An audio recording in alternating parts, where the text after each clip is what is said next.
তো আসসালামু আলাইকুম গাইস, আমি আপনাদের মাঝে উপস্থিত হইলাম থটস অফ ফয়সাল। আমার এক নতুন বই এর মধ্যে রিলিজ হয়েছে। বইটার নাম হচ্ছে যাইয়া বোদাই বানানোর গর্জন। এই বইটার মধ্যে একটু লাইন আছে, সেই লাইন দিয়ে আমি একটু শুনাই, ঠিক আছে? আমি কথা দিয়ে কথা রেখেছি, তুমি বোদাই হয়ে আসো নাই তো ফিরে। আমি মানুষকে বোদাই বানানোর গল্প লিখেছি পুরোটা জীবন ধরে। আমি অন্তঃকরে লাইট জ্বালাইছি, তবুও পাইনি এই বোদাইয়ের খোঁজ।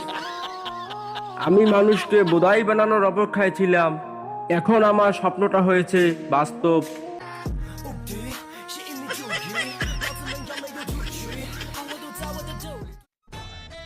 এখন আমরা মূল কথায় আসি।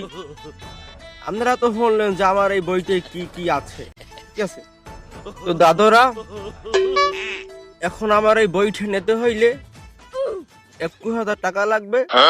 আমার এই হোয়াটসঅ্যাপ নাম্বার আছে উপরে দেওয়া, হয় আর এই বইটা তো আমার স্ক্রিনে দেওয়াই আছে, দেখছেন? ওইটা দেখিয়ে আমার পেজ থেকে বা আমার ওই লোক থেকে সওয়াল বাওয়াল যারা আছে, আমার সাগর বাহর, তাদের কাছ থেকে নিতে পারেন। খুবই ভালোবাসা। আর আমি তো টাকা নিই না, এটা আমার কাছে ভালোবাসা, ঠিক আছে? আপনারা ভালোবাসা দিয়ে 1,000 টাকা দিয়ে বই নেবেন, এটা তো কোনো ব্যাপারই নেই। এই বইটা নিলে আপনারা অনেক কিছু শিখতে পারবেন, ঠিক আছে? আপনারা মানুষকে বোধাই বানাইয়ে কিভাবে টাকা নিতে হয় সেটা আপনারা জানবেন। বিভিন্ন কলা কলম আছে ওটার ভিতরে, ঠিক আছে? আমি এই হারাটা 2 বন্ধু এই আমি লিখছি, ঠিক আছে? তো বেশি কথা বলবো না, যাদের লাগবে আমার সাথে যোগাযোগ করবেন অথবা আমার দ্বারে গিয়ে নিতে পারবেন, ঠিক আছে?